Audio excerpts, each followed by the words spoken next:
Welcome to Movies That Matter, the podcast about recent films going above and beyond the call of box office returns to boldly explore a social issue affecting people's lives.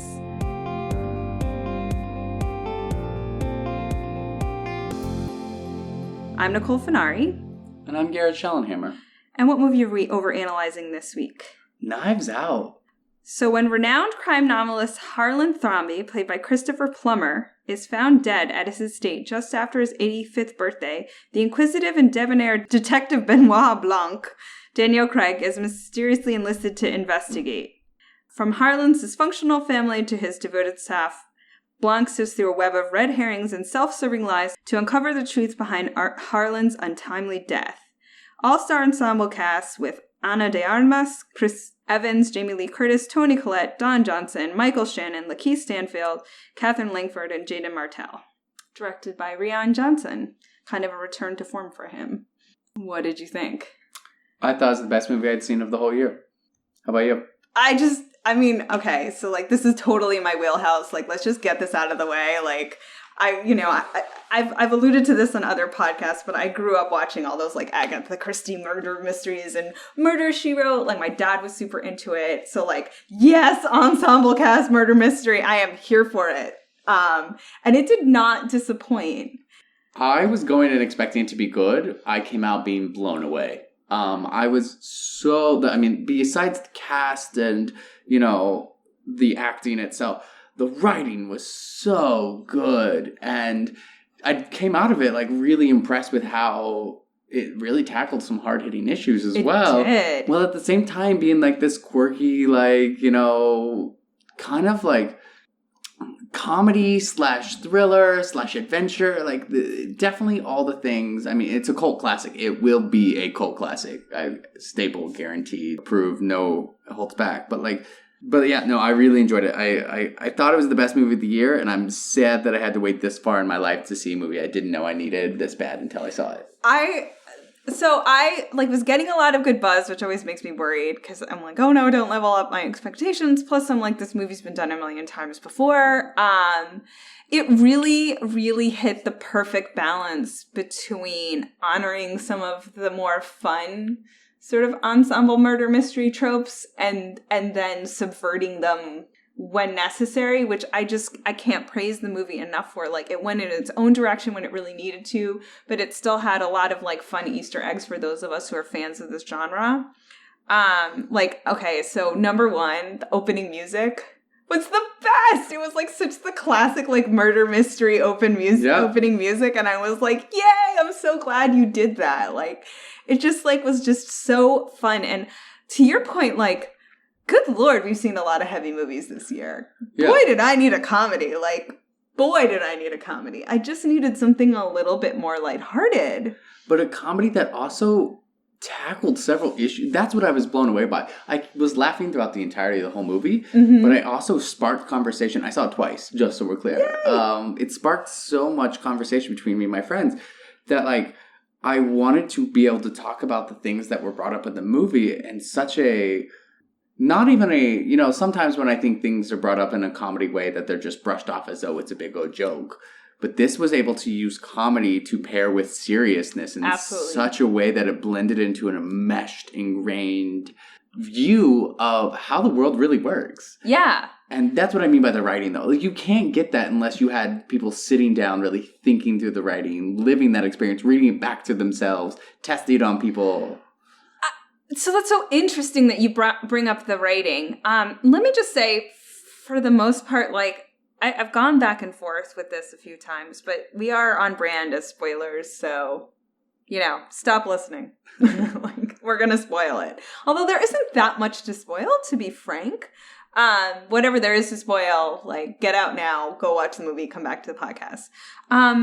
But so some of the things that I really loved about the movie were actually not, maybe they were written in, but they were visual moments. So in the notes that I took, so the lawyer, the big, we assume fancy lawyer, comes in to read the will, and just out of the corner of your eye it's a really brief moment. You see his, like, female legal aid or paralegal, whatever she is, like, struggling carrying these, like, huge boxes that he's not helping her with.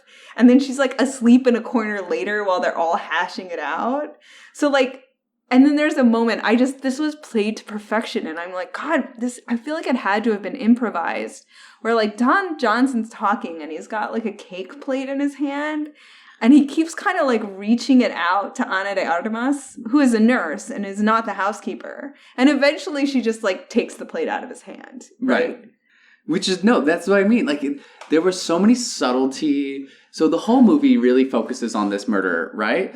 But it is also a movie about class. Yeah. And class systems and class structure, which ties into immigration and potentially undocumented immigrants. Yeah. And so... Well, and also, like, if I can just add one more little piece in there, it's about class. But, I mean, so the whole, like, half the movie focuses on, like, who killed Harlan? Was there even a murder? Because it's, apparent suicide. But it's also about inherited wealth, too, right? Like, who deserves money they didn't earn? Right. So, keep going. No, and so I love that there were several moments throughout the movie where there are these nonverbal dialogues that happen that are all based in class systems. Mm-hmm. The plate, Handy of the Plate was one of them. But there's also this one, like, the help, and I put the help, like, that's how they referred to it in the movie. Like, the help was being talked to, and so then, like, everyone says, oh, the caterers, oh, this or this, never referring to their names, oh, the housekeeper or whatnot, or the nurse, and, like, then they finally start referring to the main character, Marta, by her name. Marta, who is a nurse. But even then, there was just, like, all of these, like, oh, her family's very poor. Her family's well. And then they list which country she's from. I think there's 5 different iterations. Oh, it's like Ecuador, Paraguay, Uruguay. Yeah, like Guatemala. Like FYI, Ana de Armas is Cuban. And so it's, like, all of these, like, people talking about where she's from, and they never actually know, which is, like, super fascinating classist, racist. I mean, while at the same time constantly assuring her she's like family to them. You're part of the family. You're part of the family. Yeah. Like, but even when her and Marta and Fran, the housekeeper, are talking at the party, they're excluded from everybody else who are at this party. And so it's just like a fascinating thing to be like excluded from their own party, which they were invited to and are the main guests, to be frank. Because in the end, we see what happens and who gets the money. Mm-hmm. But it's just fascinating that I agree, those nonverbal dialogues that were happening in the background, even the way that the police treated Marta when she arrived. Oh, ma'am, are you a part of the help? Just because she was not, didn't look white appearing like the rest of them. Mm-hmm. And so, like, the police start assuming that she's the help. And, like, there's a character who comes out, like, Jesus Christ, you can't just call her the help. And then later treats her like the help. And so it was like a very ironical, like even white, everybody in this movie who is white was pretty much terrible trash. But the people who were like in charge and like in control of both. I just think the way that the movie showed like class systems and like how inherited money doesn't really, like all of them are complaining about like, oh, I don't have anything to do. I've started things from the ground up. My father didn't help me at all. But they all, like, started things built on what their father gave them. And so, like, giving them $1 million startup, giving them a business to run that was already established, investing in them. And one of my favorite parts about this movie is, like, one of the family members is the widow of a son who died. And you never know anything about the son. I know. I was so fascinating. A little bit annoyed by that. That, like, how far money and wealth and power go, that she's still a part of the family because that is what the upper class does, is they all stick together continuously, right? Right. So we are gonna delve into all of that shortly, but like, can we like scrap a few traditional movie review notes out? Absolutely. While we're doing this. So there were a lot of faces, and I kind of didn't know what to make of that. symbolically? Did you have it? Because it's like they keep especially like the whole like opening sequence is like a montage of like all these sculptures and faces that he has, and then there's like a lot of like very extreme close-ups on everybody's face in the movie, and I'm like, is it to say like your face is and then there are masks, so it was sort of like, is he trying to say like you can't tell anything from anybody's face, like everybody has like a front facing mask and it's hard to see the real person behind? I don't know. So I took it as, so there are a lot of close-ups, but in almost every close-up there is some sort of reflection, light fragment, or something. The face is never by itself. Mm-hmm. So it's either veiled in shadow partway, or they're looking in a mirror in the side of the room, or they're interacting with another. There's never an instance where I really felt like the face was completely just unobscured, except for when Marta, the main character, was speaking. So I think it was kind of probably your veil, your mask, like to show that everything is not what it appears to be. Because in the flashbacks, everything was very clear. Everything was straight on. Everything was dialogue between two people. It was very clear. But when it's like other times, there's a lot of side facing. There's a lot of like... Well, and there's a lot of off center too. Like right. All those initial interviews, and you have this glorious like weird art piece of knives that they're all sitting like kind of in front of when they give their interviews to the police, but they're all like in the first third of to the right of the screen, like they're not centered, which I was like, oh, very Roman of you. But you know, like, yeah. So it's like it's definitely. There's a lot of like interesting. I just appreciated that as a director, like he obviously thought through. There was a lot of like visual elements, and I loved the stupid coffee cup. The like bookend of the movie is like whose house and whose rules. My coffee, following. My house, my rules. Yeah, and I think that like what I really enjoyed was, you know, we're talking about the view of the people, and you know, cinematography is one of my passions. The way that everything was shot from an angle and then tilted up, I felt like. Mm-hmm. Nothing shot from the bottom ever from this movie. Everything was always shot more kind of like you were the person looking down at everybody, except for when it come to Marta, and you would be face to face with her. Mm-hmm. And so everything was kind of like this tilted angle. But the way we also like framed light in this movie, I love the use of mirrors. I love the use of like opaque kind of images in the background that were going on, or things that were like not fully blurred but not fully like in focus. And so that kind of like a lot of like really wide aperture shots, so like hyper focused on what's in front of you, and then you kind of had to look at what was in the background, and it was important, right? Like and obscured but important. And that's what I kind of like loved, and that mixed with how well I felt like, just especially when you're shooting at night, there always presents a lot of problems. Mm-hmm. But like this one did such a good job of making it dark where it needed to be, but then added light in random mysterious ways, like candles. Like they used candles to lighten up a room that was not there before.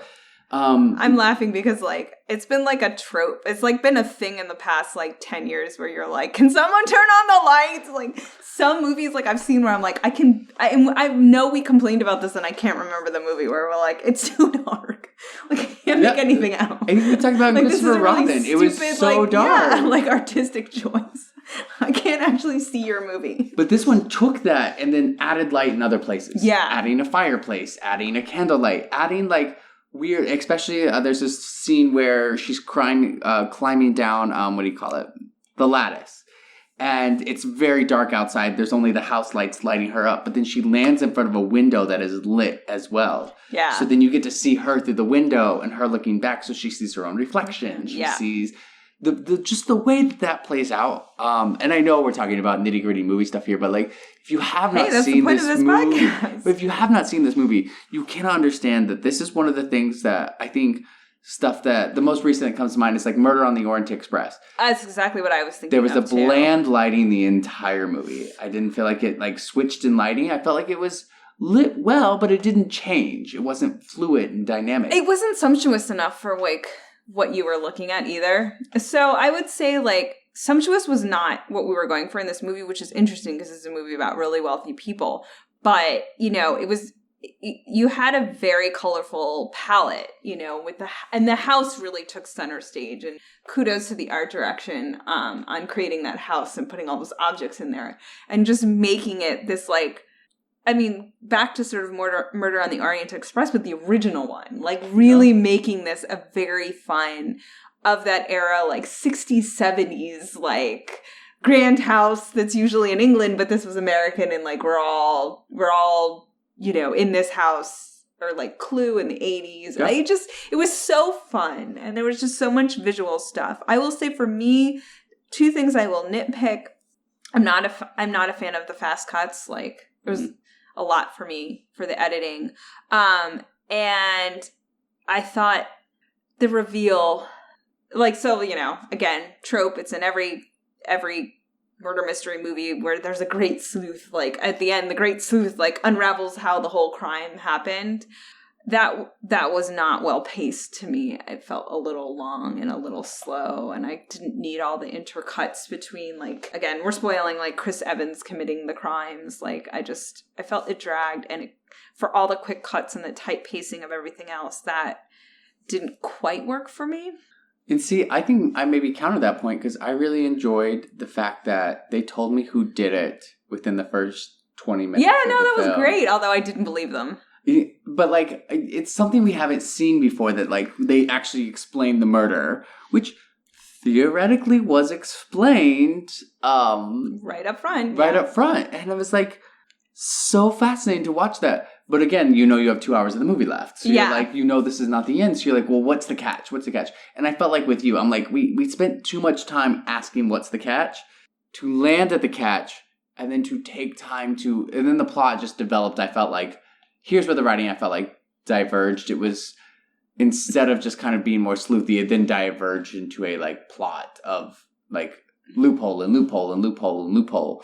As they say in the movie, it was a hole inside of a donut. Yeah. But then the donut hole itself had a hole. Yeah, I thought he did that pretty well. Like, Daniel Craig was pretty funny explaining that. But yes. So I agree with you on the fact that, like, I did think it took a little long to get there, but, like, the comedy along the way is what I was caring about. Oh, no. It wasn't to get there. It was just literally the scene where he's like, and here's how and then he did this, and then he did that. And I was like, oh, the pacing of this was a little off. It needed to be tighter.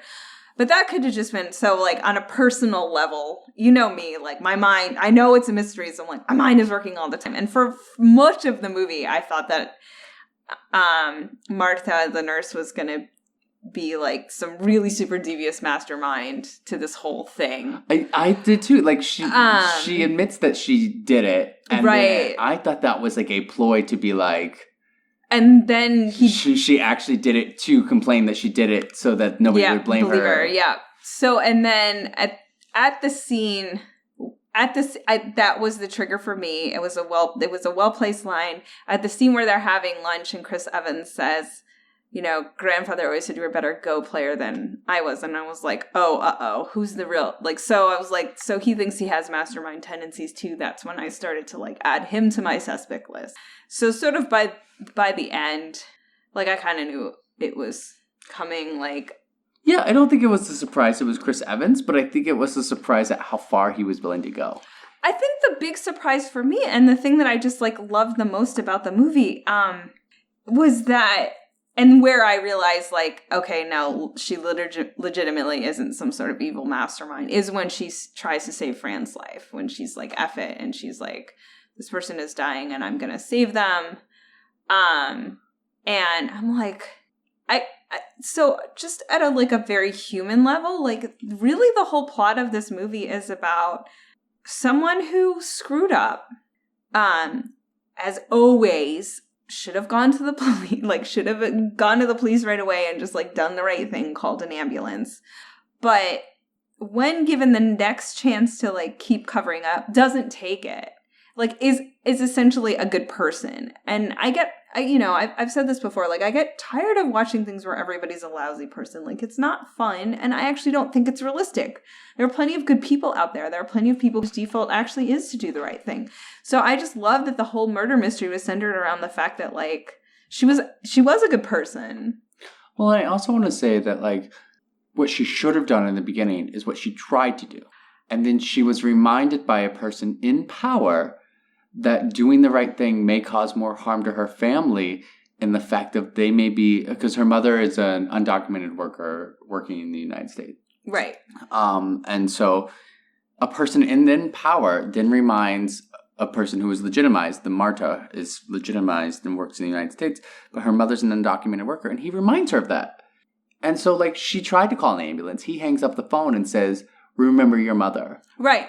And so, like, it's hard because then she's put in a dynamic where, like, do I look out for my family? Do I look around myself? Here's someone who is already going to fix everything for me and told me things would be okay, but can't stand to bear that.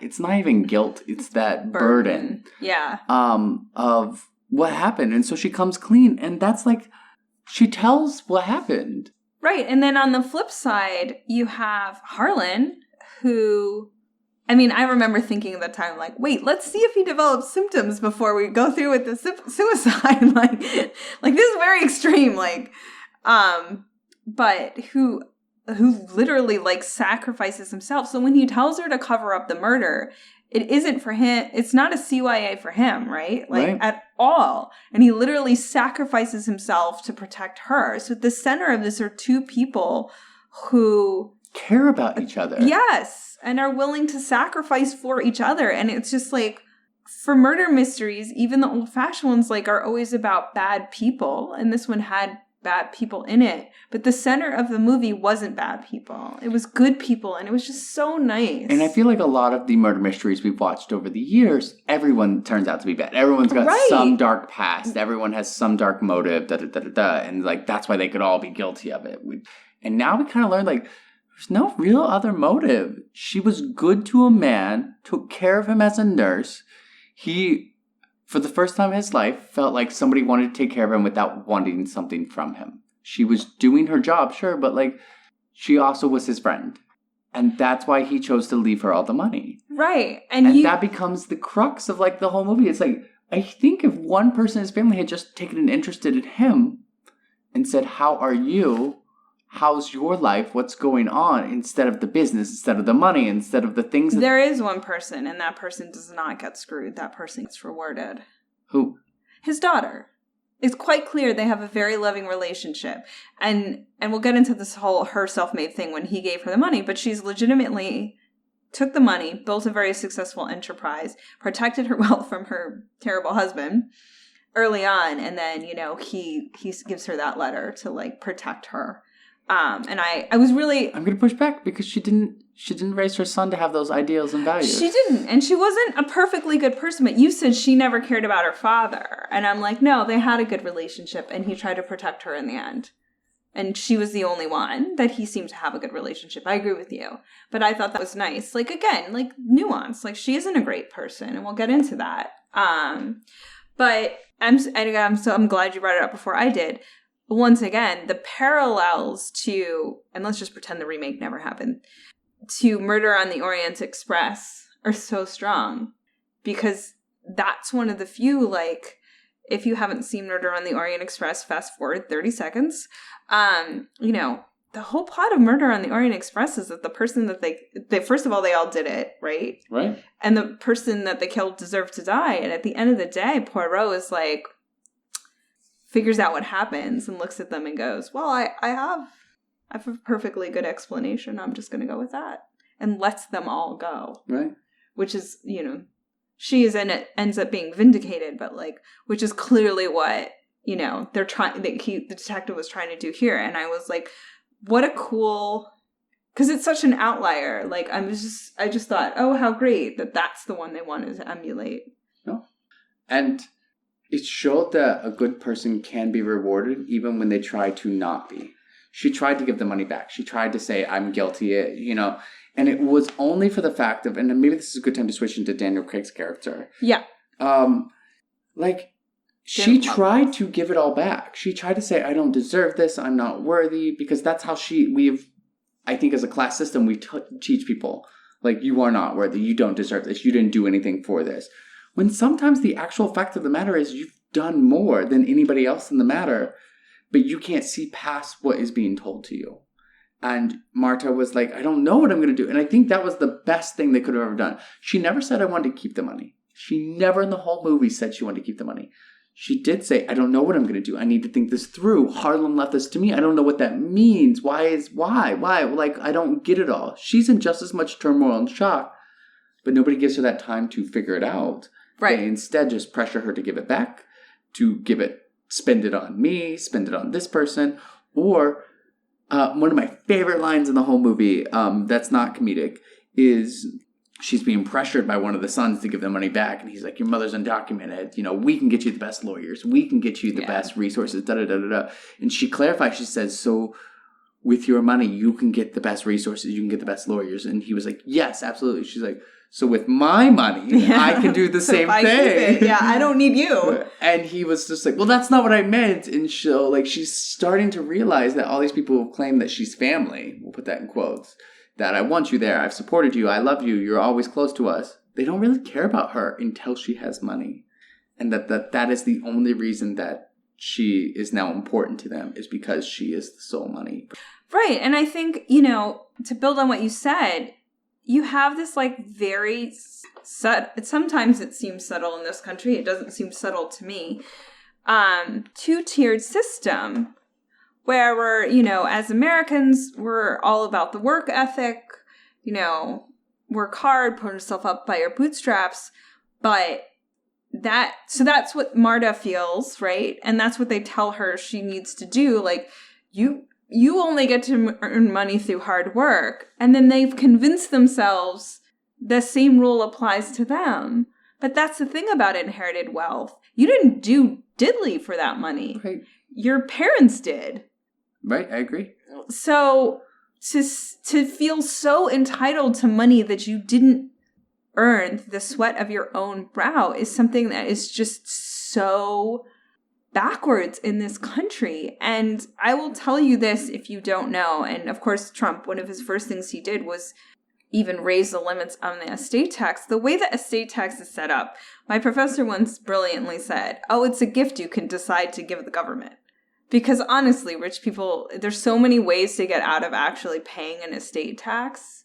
And if you think about it, it's not that I don't think parents should ever pass money on to their children, but why? But our idea that is so writ in stone is the only way and only good use of that money. And it's why? It is unearned income. It is income to you that you didn't earn. Why should you not pay taxes on it? All right, the rest of us pay taxes on our income. You're not hearing any disagreements from me. And I think this might be hard for some of our listeners because, especially due to recent life circumstances, we know we have all different kinds of listeners listening to us right now. And you may not agree with our political ideas and beliefs, and that's okay. I don't think I'm going to change But you darn well better agree with me on economics. It's money. It deserves to be taxed. I don't know if you'll, I hope that we don't always agree because that's how we all grow and learn. But I think that there is inherited wealth has such a connotation of this is free money. This is, my parents did this, I need this, I deserve this. When I think there is a acceptable line of a reasonable, your parents want to pass you on money that can be accessed during, more like a exercise trust. So this can be accessed at this time for this reason, and this is why. Hardship, education, stuff like this. But people who inherit millions, billions of dollars, what are they doing with that money after that? Where's it going? Right. And I think, but what's interesting on the counterpoint when you talk about immigration, and someone brings this up in the movie, it's on the flip side, not every immigrant, but most immigrants come to America, work, very, very hard in very terrible conditions. For very minimum money. Right.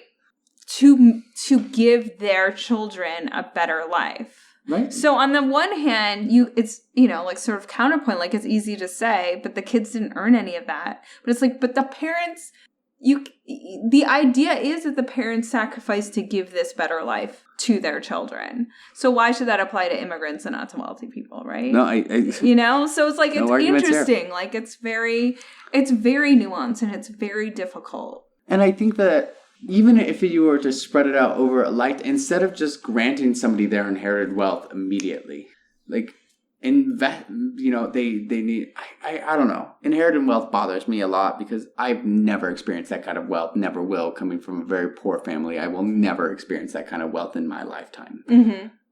Especially inherited money. But then I see people who have been, and I'm going to call it what it is, spoon-fed with a golden spoon for their entire life, never having to work, never having to do this. And they constantly, in my experience, have said they feel unfulfilled, they don't know what they're doing, right. Everything's given to me. And so I don't know if I blame a system that's set up to, I can't blame an individual, but I can blame a system that is set up to feed this, class system structure. There's a cost to this. And so Bill Gates famously has said his kids are getting $1 million and that's it. They're not getting this huge trust fund. They're not getting any of the Microsoft money, right? Right. It's all going to Gates Foundation. And he's like, I just think it will mess them, mess them up as people. And that is sort of Harlan's ultimate decision is he's like, this messed them up. It made them dependent people, and it didn't really breed happiness or self-fulfillment in the way that having to build your own thing or make your own path does. And so there's an element there of, is this sort of okay, we've talked about the economics, we've talked about the politics, but let's talk about the emotional, the psychological, is this a good decision for those people sort of and on an emotional health level, and the movie sort of decides that it doesn't. I have zero statistics or evidence to we can talk about trust fund kids and how effed up, and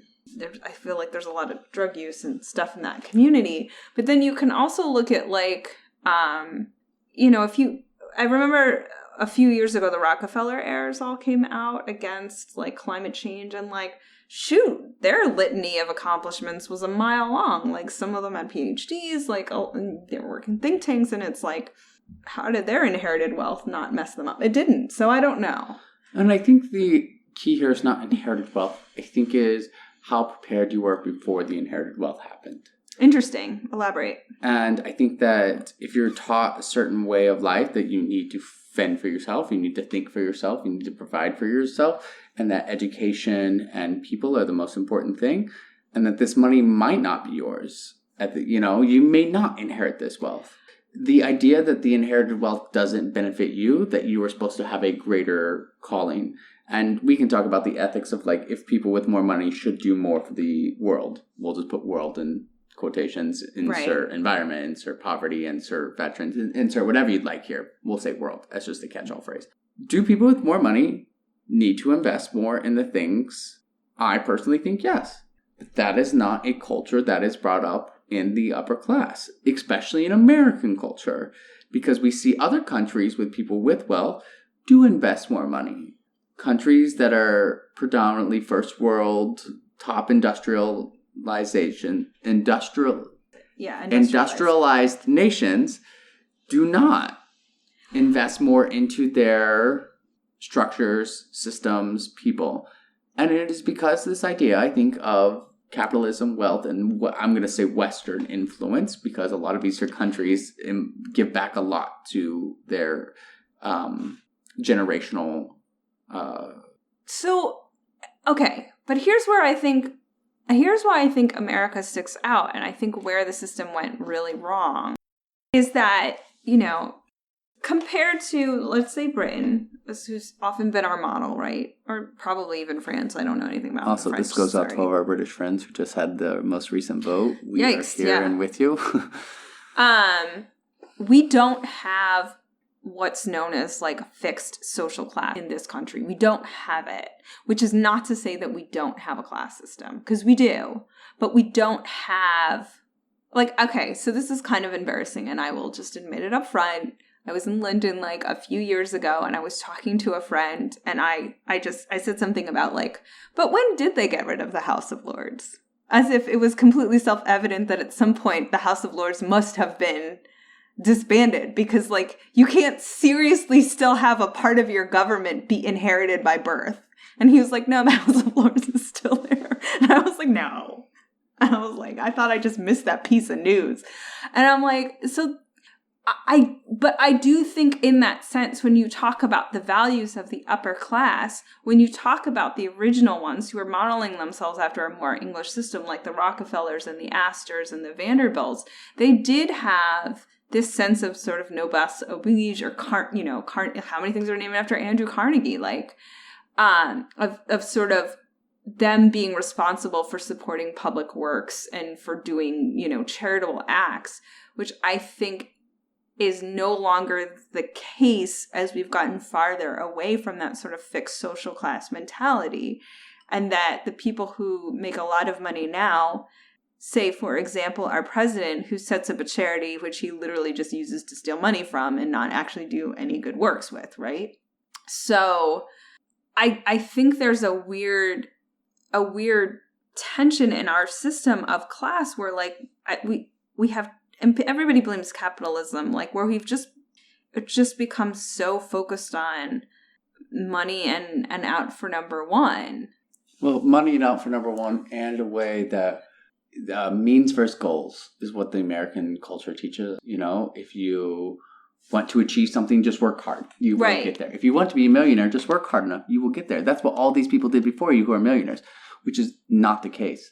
The means to work to be a millionaire is less than, I think, 1% in the United States. I can look that up when I get home. But it's very small for the means of people who have actually gone from poverty to millionaires. Well, for a country that doesn't have fixed social class, we, again, have less upward economic mobility than England does. Where, Kate Middleton is literally royalty. She'll always be middle class. Right? Right. And versus, like, systems are like, people are like, work hard for your money. But if you inherit money, if you're given money, if you are placed in a position of power that's created for you to make money, I think a lot of times people are like, well, I didn't inherit any money, but mommy and daddy or whoever it was, grandma, set me up a CEO position of a company. That's still inherited money because they've set you up in a position of power to get all that money all of a sudden. Whether they gave you money or not, they're still setting you up in a... So when you say we don't have a class system here, I'm going to push back on that. We do not have a formalized, on-paper, documented, this is your class, your class, your class. Right. No, I'm saying we have a class system here. We don't have a formal class system. But we have tax brackets, which are even worse, which create a farther class system. They have the upper class, the upper class especially, has a very tight circle of who they can marry, why they can marry, what they can do. And I think your example, like, we're talking about England, there was a lot of pushback about her marrying the prince. Like, what do you do with that? Like, he was like, I found somebody who I loved. Why should it matter where she's from, what she does? There was a lot of pushback. She doesn't make enough money. She's not from here. She doesn't do this. She doesn't do that. And everybody was kind of like, but I think that's why Americans are so obsessed with her. I think that's why Kate has become, like, the popular thing. Meghan. I was going to say, until Meghan came along. I think that's why Meghan has become such a popular thing, because that's why Americans are obsessed. Because they're like, oh, look, here's a middle-class girl to royalty. Absolutely. And we can now latch onto that. Oh, she can do it, so can I. When I'm talking about less than 1% of people can actually do that in the United States. Yeah. Having great beauty certainly didn't hurt her launching to that position.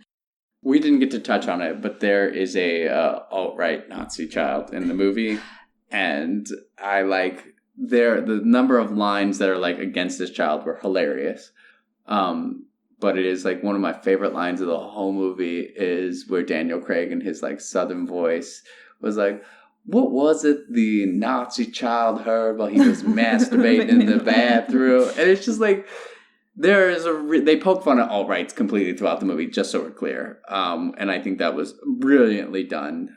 Again, to be like the most extreme classist, they didn't even focus on because they were focused on people who were less extreme. But can we also bring up the fact that the kid was absolutely not masturbating? He was just on his phone. Yeah. Which is almost more of an indictment to the character that I just thought was hilarious. I was like, he was too boring to even be masturbating. He was just on his phone. Yeah. Well, no, but so I did think it was funny because, you know, they don't just go after the alt-right. they go after the other granddaughter who's like, they call an SJW, who's going to, is it Vassar or Smith? Smith. And who's getting a crypto-Marxist, feminist gender poetry. Yeah. So degree. they basically, they don't pull their punches on the left either, where they show you like there are two choices for these like privileged white kids. But it didn't show you that it didn't matter whether they were left or right in this movie. They both had the same reaction that the money was the most important thing. Exactly. So just because you're white and a liberal doesn't mean you're not at fault. Yeah, no, I think the movie did that well. Like, it didn't pull its punches on either side. It took its pot shots at the rich as, regardless. So, and I just, and then, the granddaughter just, like, completely sells her out. And the thought of, like, I'm sorry, what? Having to go to state school? Or, like, the fact that she didn't have enough trust in her friend to be, like, she demoralized her down to a less than friend to be... She took her... So she was the one who defended her in the movie against the police officer at the beginning. But she demoralized her down to the help itself. Right. She did the exact ironical thing that she called somebody else out for doing. Exactly. And then turned her back into the help. Otherwise, she could have just been like, hey, we've been friends for years. I just need 1-2 more years of college. Out of $66 million, can I have $200,000? Which is still a lot, don't get me wrong. But like Marta would have done it had she not called and like said, hey, I'm poor now. Help. You know what I mean? Instead of just like, we've been friends forever. I know you'll do what's right. And Marta would have taken care of her at that fact. Or again, like door number 3, shoot, I can't afford this tuition at this really fancy school anymore. Maybe I'm going to have to take a year off work and then go part-time at state school and pay for it myself, which plenty of... Like, she was like, I will never I can't graduate. I'm like, you can graduate. Plenty of people work their way through school, 4 years honey. under your belt, right? Like, you should be close to done. Yeah, and so, like, that part, too, it's like it doesn't even occur to her to attempt self-sufficiency. Right. Right. I mean, it occurs to nobody in the movie to attempt self-sufficiency except for the one eldest daughter who takes her $1 million and turns it into... And actually does turn it into... So, yeah, it was a good blend of social commentary and just a fun, like, sort of mystery romp. Yeah, I agree. So what would you give it for a social impact score? I think the highest we've ever given it was a 7, so I'm going to have to go 8. Okay. How about you? I just want people to see it. I really, really do. I just feel like we need this. I needed this. I needed this so badly. So yeah, I think I'll stick with a 7. No. I really think you need to see this for the social commentary, but I think you need to see this because it's probably one of the best movies I've seen this year. It's just fun and good Lord, and this is one of those things too, like, I always talk about like comedy's not getting enough credit, like, it's not serious and weighty. But, like, it's a good comedy, and it's funny, and it makes you feel things. And, like, why that is less important when you only feel bad things, I don't know. But it's not going to get its due in terms of award stuff. But it was great. Recommendations for the week. Pretty simple this week. You're going to watch 2 movies and read 1 book. Okay. You're going to watch Sleuth, the original movie that this is kind of, like, really based off of. If you've never seen it, a 1980s movie. It is like the house, the music. Sleuth is what this movie basically copied, and I loved it in a good way, not in a bad way. The second movie I'm going to recommend is I want you to watch a cult classic trope, Clue. And I want you to watch it with all 3 endings because it is, watch it on a rainy night, you'll have a much better time. You just cannot get past the brilliance of Tim Curry in that movie. And the witty one-liners going through, and for its time, really pushing some boundaries. And the last thing I'm going to recommend this week is for you to read The Westing Game. I've never read that. You've not read The Westing Game? It wasn't assigned to me in school. It's one of those that you think is a murder mystery, but it actually turns out to be more about a real-life social issue. And I don't want to spoil it, because that's part of the book for this one, is what the social issue is. But, like... It's the similar idea of, like, there is a murder of a man in money, and then what happens when all the fallout goes, and who gets the money and how it is spent and whatnot. And it is so well done. And I've read The Westing Game several times, and I just think that it is a phenomenal book that I'd recommend. How about you? Suggestions? So I'm going to recommend something that I was avoiding until someone recommended it to me, because I just didn't think I would like it. It's called Inside Bill's Brain, and it's about Bill Gates and kind of how he came to be Bill Gates and the Bill and Melinda Gates Foundation and what they're doing with their money and the ideas that they're trying to fund. It's not a perfect documentary in terms of like, they do sort of call him out for things like his workaholism in the early years when Melinda had to raise the kids and like how difficult that was for her. But it veers maybe a little bit more into hagiography than you would like, but there's just some really interesting things about like, what do you do and how do you survive and what is your path to become like the richest person in the world? We hope you enjoyed this episode. You're going to get a bonus episode because all the team really wanted to watch all the good movies that come out in December. So stay tuned for that. We got some lovely comments from a fan and some great suggestions. If you're listening, everyone on the team loved your idea. And we are very seriously considering how to incorporate discussion questions into our format. So stay tuned. And if you have any feedback about that, anybody else who's listening, about how we could do that or how you would like to hear something like that, let us know. And hit us up on our website, moviesthatmatterpodcast.com. Our contact us form is now working. Sorry, it was not. Thank you to the person who pointed that out so I could fix that. We're on Twitter at Movies Matter Pod and on Facebook /Movies Matter Pod. I just want to echo what Nicole said. Like, we are listening. We love feedback. We do. We are nowhere near perfect. And we can't improve without feedback from our listeners. And we think we sometimes are the all, be all, know all, end all sitting here in this chair. But if you actually hear the wine talking. If you actually hear the conversations we have before and after these, like, we are like not even close to those ideals. No. So please always give us your feedback. We value that. We input that. And especially to our most recent one that we're talking about, this person knows who they are when they're listening. Really appreciated that feedback. Excellent work. Thanks for dedicating your time to us, because without you guys, we wouldn't have anybody to talk to. That's right. And remember, movies matter. And you all do too.